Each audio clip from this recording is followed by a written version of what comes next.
Hi, welcome to the second round of Desert Oasis. This time we are upgrading the deck with most of the uncommons and commons you want to have in this list, and that's what we're going to be testing out today. This deck I think, is actually pretty reasonable overall. Still semi-budget friendly, $96 in paper, but Arena, it should be pretty cheap for you. And we are playing basically deserts.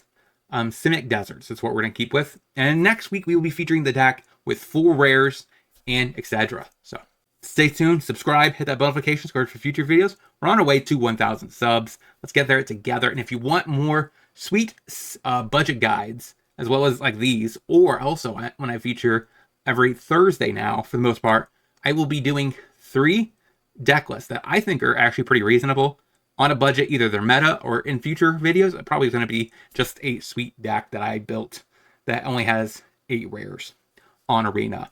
So let's get into the deck list and see the deck in action. So our deck, we still have our Splunkings, we still have our Growth Spirals that we upgraded last week, Grazer, 3 copies, 3 Funguses.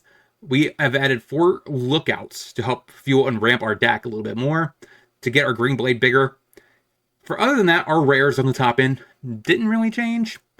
We did end up cutting the 3-drop rare, the Explorer dude, and the 4-drop one. They just don't really necessarily are required for this deck. We need consistent early game ramp. Then we need solid payoffs at the top. That's really where you want to be. Formation's really good in the current meta because it answers Annex and Fable. Those cards are busted in Pioneer. We have 1 copy of 3 Steps Ahead. It was in the board, moved it to the main. Now that we have a more fluent main board. Sideboard, we picked up some Ether Eyes, 1 more copy for Aggro, a couple Mystical Disputes for Control, Ooze for Graveyard Hate plus Lantern for 2 copies, Negate for a little bit more control action.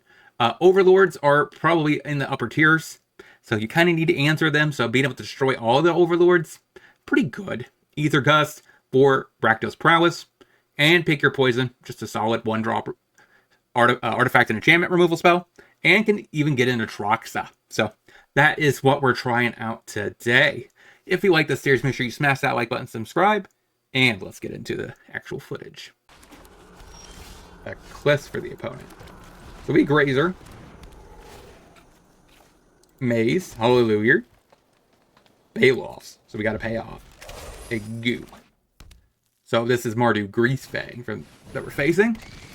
You can tell because it's really basically the only Mardu deck in the format, which is, white, red, black. So here I just kind of want to go ahead and tap the manas, play an Archway, pick up Maze, play a Growth Spiral, replay the Maze, get another Surveil trigger. That's another ramp payoff, and say go. So next turn we get to actually Green Blade, which gives us up to possibly, there's no way, right? We could Splunking. We can't do both. Unless we magically top deck a land off this Splunking. Because even if I play Green Blade first, like, I just don't have any way of doing this. So I think I have to Splunking. Play a Fungus. And go.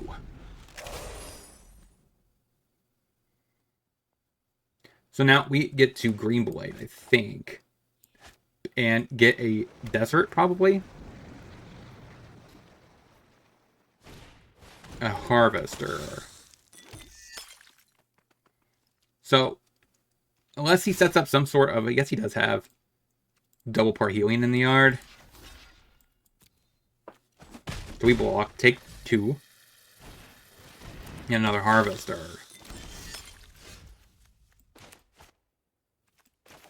So we go ahead and drop the Green Blade.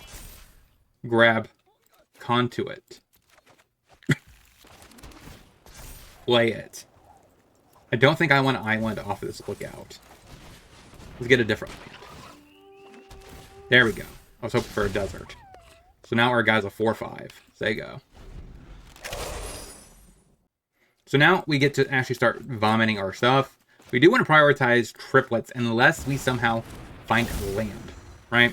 If we find a land and we can get immediate 4/4 value off this, then it's worth it. but this looks like a Grease Fang / Parhelions inbound. 2 turns straight. So we have to keep that in mind. So we're going to have to take out the Angel here. Chomp like this. Oh, that does not have reach. So we have to chomp. Take 4. So Parhelion goes to hand. Which you could just, I guess, pitch to it with a blood token. So our best bet, I think, is to use this to sack to destroy whatever Parhelion he has. So that means we have 1, 2, 3, 4, 5 mana. Go ahead and Splunking, try to draw something. So 2 mana, we have 3 mana available. So I think I have to pass. We can't allow him to get another 2 Angels here. Which means we don't have him as a blocker. Which is a little problematic. Okay, I see what you're doing. Scoop it up. We have Lantern. And we have Ooze. Aetherize is okay, but not really amazing. But it has to be better than something we already have. This is not really a 3 steps ahead matchup. Short target enchantment, not really helpful for removal. So I think we want to cut back on either Splunking or Lookout. So I think I trim a Splunking and a Spiral. Run it like that. Alright, he has so many bad hands that he has to scoop. Run it back. He plays Eclipse. We play a Oasis and say go. So clearly his hand's much better now. He has a FOMO. Keep in mind with combo decks, that's kind of common. They need certain cards to actually fulfill their combo. So you definitely want to mull pretty harshly there. Because keeping a suboptimal hand is not really worth it. Alright, so we deal damage. I think I Lookout to guaranteed ramp.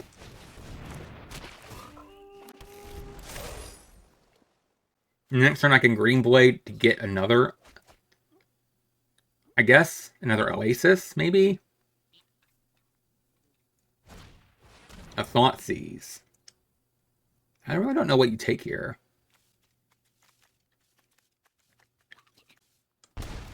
Takes my Fungus. That actually makes sense. This can answer his vehicles. Yeah, take it. I'd rather take 2 than 5. So, later. Fable Mirror Breaker, sure. Should we play Green Blade? So I guess I do take a Forest. We get to... I guess I should have played the Growth Spiral. That was my bad. Pick up the Desert. That's not too bad. So there you go. Then again, Grazer's a better blocker here, so I guess it was correct. Because this deck, you really just kind of want to keep your opponent from doing their game plan. Ugh, so many Parhelions.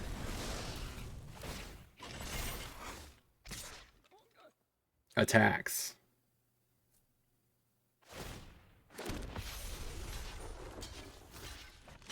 Alright, we block and block.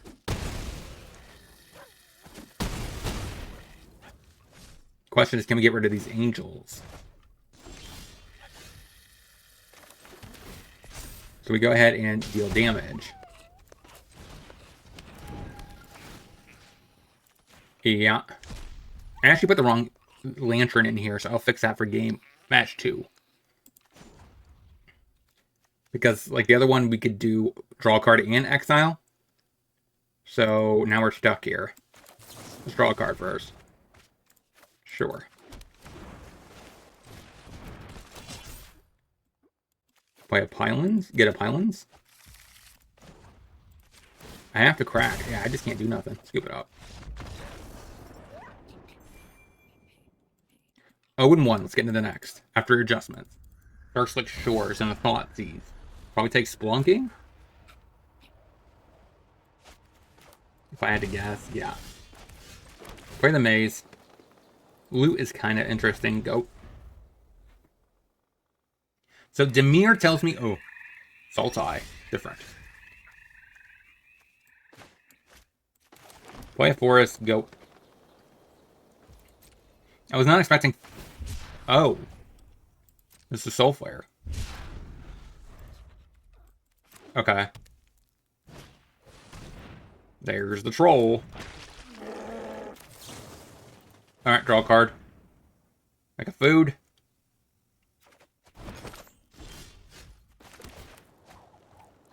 Another land. Graveyard. Play loot first, I think. Pick up pylons. Don't need Paw Patch. Go.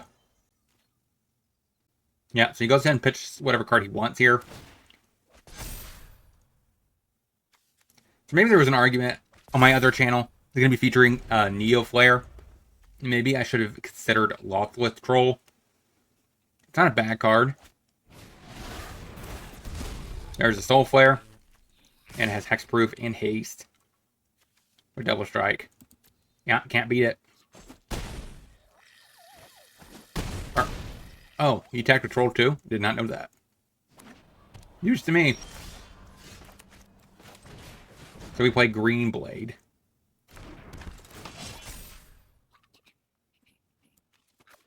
Get another pylons. No more lands, please. Another pylons. So we have 2 4/5s, which is slightly bigger than that troll. Get a desert, I guess. And go. So we have 17 lands left in the deck. Still a very good chance we draw a land. So we're definitely going to have to block the troll. Question is, how do we block Soul Flare? What? I guess that does not have Indestructible. Alright. Ping ya. Activate loot. Put a Bayloss into play. Land. Make a 4/4. And ship the turn. Okay. We're stabilizing a little bit here. So now these green blades are big enough, I think they could... Okay, got game. There we go. Alright, now we have our better actual land, graveyard hate. And the reason this is better in decks that don't care about how many cards they have in graveyard. If you're a deck that depends on your graveyard, play the other one. If your deck doesn't care about graveyard, play this one because you get to exile the graveyard and draw a card. So besides that, I could Etherize. That'd be hilarious. I imagine that also can get him. I need to cut 4 cards. Paw Patch seems bad. And we could probably trim on a Grazer? Maybe? Yeah. Okay, now here is a critical decision, right? When it comes to what hands to keep with this, right? So you actively want is multiple lands. Now, Splunking is not as good in either is Growth Spiral. We only have 2 lands in hand. So that means these cards are less effective than the Lookout, which guarantees a land. We have to take Ooze and Lantern. So I think we honestly put the Splunking to the bottom. So I wanted to showcase that because that is a big decision in this deck. Play a Oasis, they go.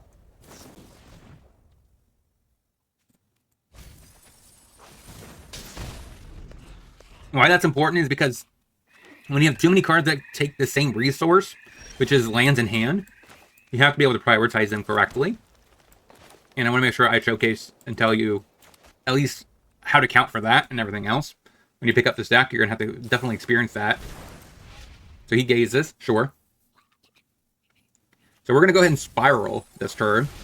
We want to save the Ooze until we can, for sure, have an opportunity to have it and activate it in one swat.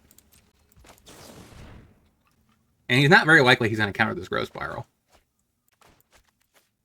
So we're looking for a land. That is a land. So that does not guarantee a land untapped, right?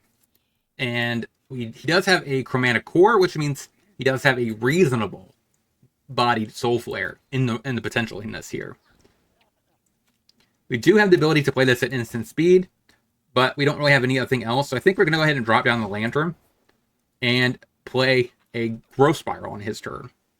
So he's going to go ahead and Growth Spiral, or Otherworldly Gaze. And yeah, we're going to go ahead and just ship the turn. Actually, no, we can't. I guess we could eat the Zaltalpa for real quick. If we pass and he eats this and this, what does that mean for me? I think I just crack it and eat the yards.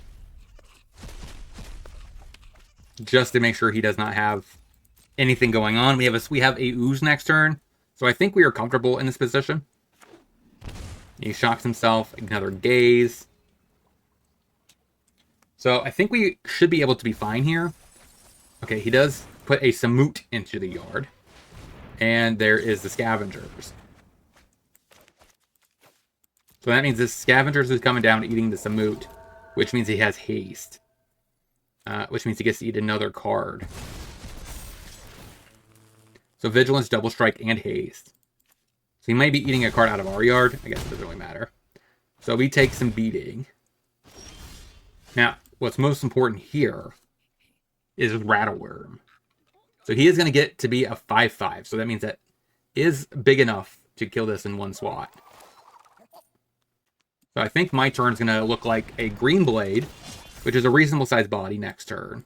We need to get a card like Pylones, because that is a desert, plus a way to get down to Lookout this turn. Don't need a forest. We want an actual desert here. So that way we get this Green Blade big enough. We shift the turn. So at this point, we are actively finding cards that we can chomp with. Now this thing's going to gain Hexproof, which is a reasonable move for him. Now we need to be able to get this big enough to be able to actually trade. Until he does not have Indestructible yet. Once he gets that, I think it's Jover. There's the Indestructible. So I'm assuming he's going to eat the Zaltalpa now. If he doesn't, then we're going to definitely play Ooze and eat that. So let's see what he does. Does he care about Hexproof? He cares about Indestructible. And Trample, so. Yeah, so it's kind of just Jover. Yeah, we don't really have a way to exile it. We need Aetherize. One time off the top. Takes my Ooze, I guess. We need to Aetherize. I don't know if that's possible. That is not an Aetherize.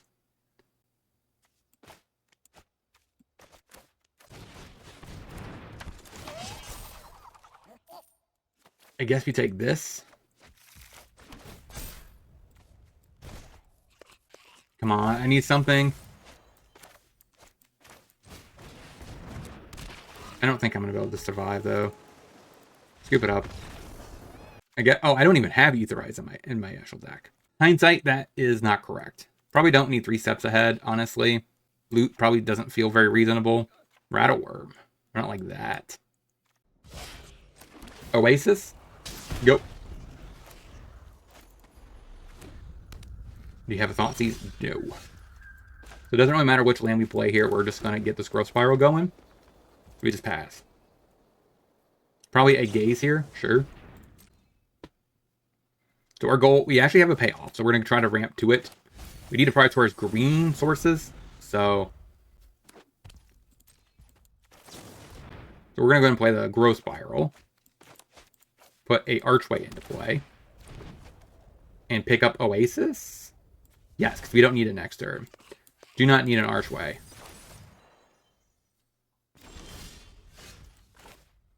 So here we want to play Lookout. And the tap land, which is kind of what we want to be doing anyways.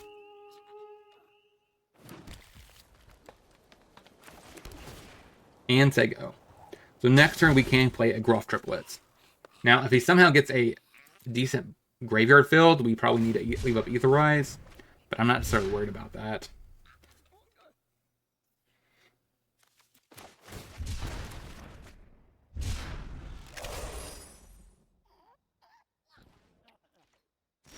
Just passes. Alright, play Gruff Triplets. You. Else you got to count, huh?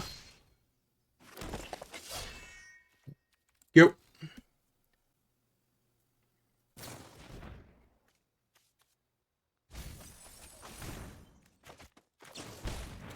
So as long as he doesn't have a Thoughtseize, we're okay, right?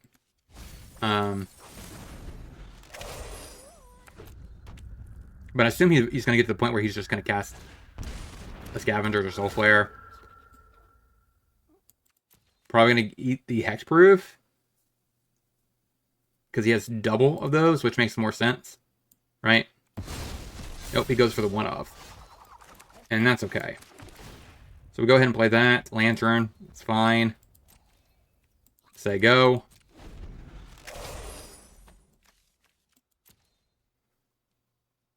We have too many lands. This is a problem. Salvage. Sure.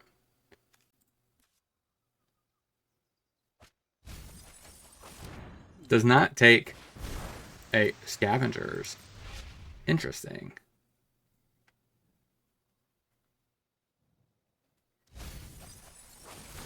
Okay, so I think we're okay.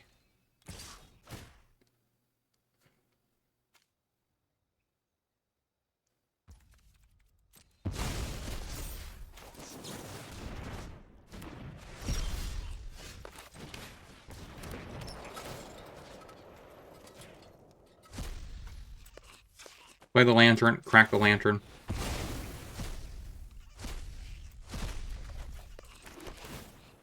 Ping you. Smack. Go. Yeah, I guess I could have played a Bonnie Paul, but I would have played an untapped land here, but got it. 1-1 with the deck. Let's get into the next.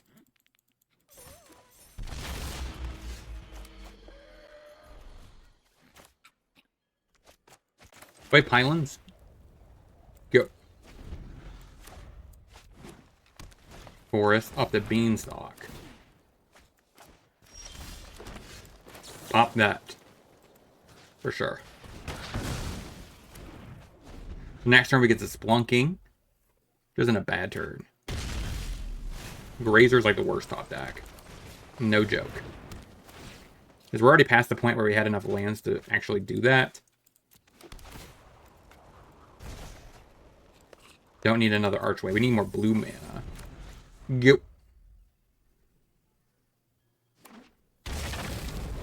Picks up a Yorion. Pylons. Not really what I'm looking for. I mean, it technically is blue mana, but... Play a Grazer. Play a Desert. Ship the turn.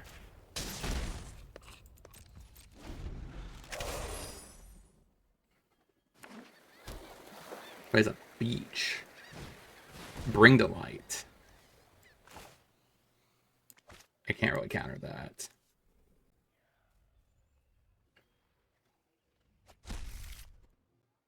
Did they get a Valky or a Tybalt?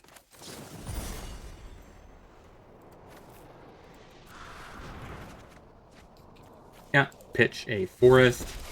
We need blue mana. Alright, so they got rid of my Growth Spiral. Gave us a blue source. Play a Bonnie Paul. Go. Downside about this is he just gonna minus the Tybalt on the Bonnie Paul. Oh. Or he doesn't care. Which that means he has a Wrath. So he's gonna get a Sunfall here. And clean up the board. Yeah. Splunking.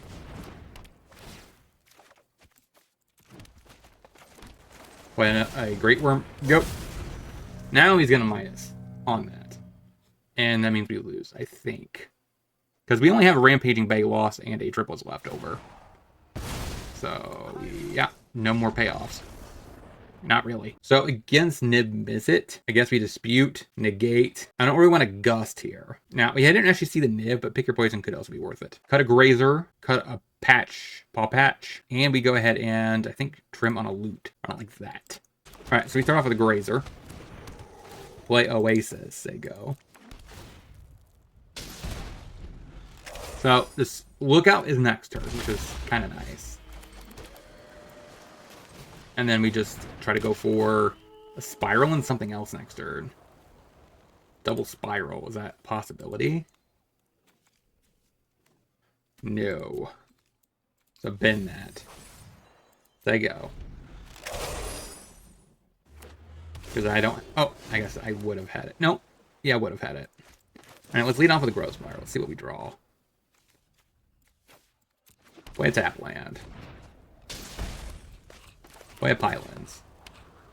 Keep the Gruff. I think it doesn't really matter because we're going to shuffle it away, I guess. So we're going to grab a Archway. Hit you for 1. Say go.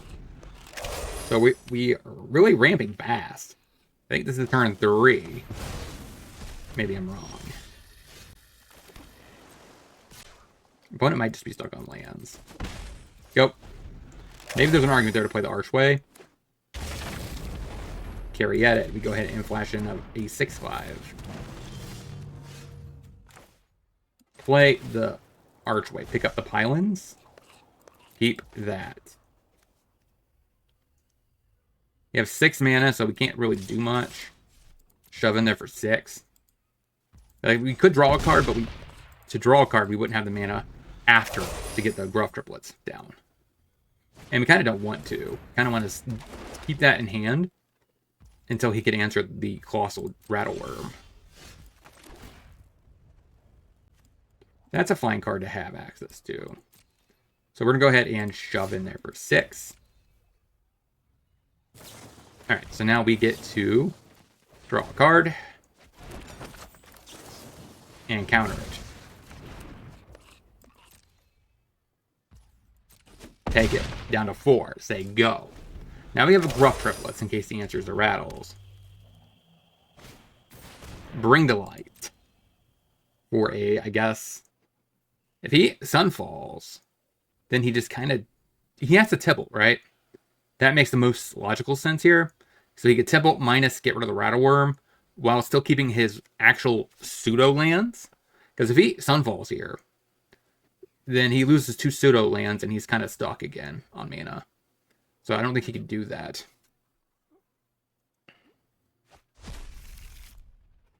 Yeah, Valkeep minus on the tip. So he gets rid of my rattles. Now we get to Gruff triplets, which is okay. I don't think I want to crack this food. So play Gruff triplet.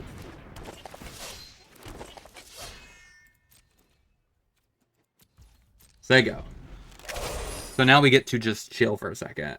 You might just play rattles. He draws a Nib, which he might think is a good move, but it's not. Because we just get to just kill it and go from there. We can maybe get rid of his Tibbled after it. I guess not, because he keeps... We can answer it, but we would basically tap out. Now he's Sunfalling? Okay. So at this point, I think I need to draw a card.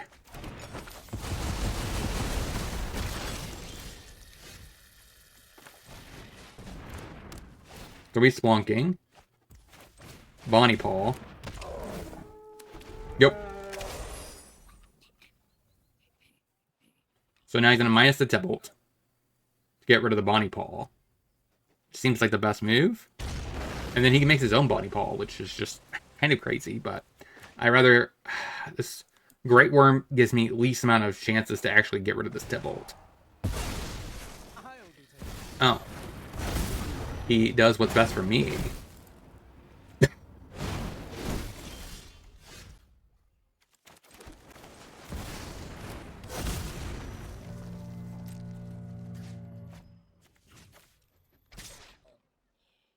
So if I do this, it makes him less likely want to actually block it. If I attack face, then he's forced to block. I really don't want to force him to block, because it doesn't really work in my favor.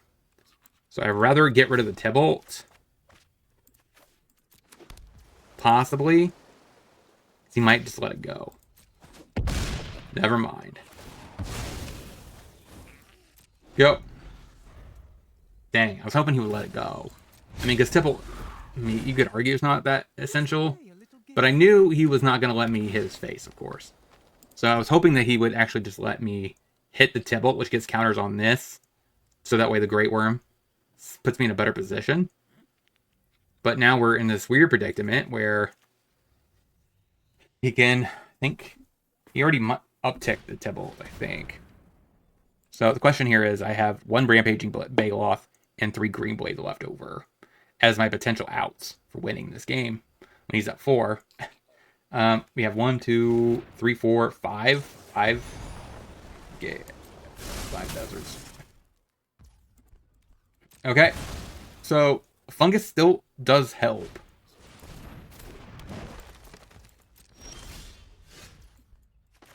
Alright, play a Archway, pick up Pylons. I mean, that is a win con, I guess. Let go. Nah, he takes it. Yeah, that's right. I think that just seals the fate here, because, yeah, he just can snatch my best cards, so... And now he has a Nahiri. Okay. Yeah, this is not a deck you can really grind with. Again, so you kind of have to close the game out because they have so many different top-end answers that it's kind of insane. So we draw a land, we get a Pylons. We say go. So, even if we send on top deck a Rampaging Bagaloth. Yeah. So now he has a Niv, so that makes this clock even faster for him. So there's one of my outs, which is the fungus. Cool. I guess I should have kept that land on top. I was not expecting that he would hit a fungus. Because I could play the fungus, eat this binding, get back the worm. But this deck actually probably wants something that has haste. Just so we can kind of get a sneaky win here when he's at 4. But that'll be next week when we talk about the actual finalized product. But until then, looks like we're about ready to end with a 1-2 record, which is not bad for mainly commons and uncommons, right? I guess we take another desert. Makes a lot of sense. Splunking's fine. I mean, if he takes it, whatever, right? If we keep it, it's a redraw. So... Witness justice. This Nahiri's about ready to ultimate. Okay. Alright. 1 and 2. Let's get into the wrap-up. So what do we learn this week about this deck overall? We did do, I think, an improvement, right? I think either we went 1 and 2 last week, or we went 0 and 3. One of the two. So either way, we either hit parity or we did a little bit better, I think. The deck is going into the correct direction. Now, keep in mind next week, like a lot of the changes going forward are just this top end, right? Yeah, that's the best things we have right now, but we're going to try to get this part to be improved. Other than that, we could upgrade our mana base a little bit by adding breeding pools. So maybe we can get a 3 steps ahead on curve. Grazer, Fungus, Lookout, Green Blade. Those cards are probably staying, along with the 3 formations and the Splunking. So like a lot of the cards we invested in are wild cards already, most likely are going to stay. It's just going to be the top end. The mana base gets slight modifications to improve it, and maybe a little bit on the sideboard. But come back next week to get the finalized product. And until then, hopefully you guys have a great rest of your day. Make sure you smash that like button and subscribe. I'm waiting for you to head out that door. And I'll talk to you guys next time.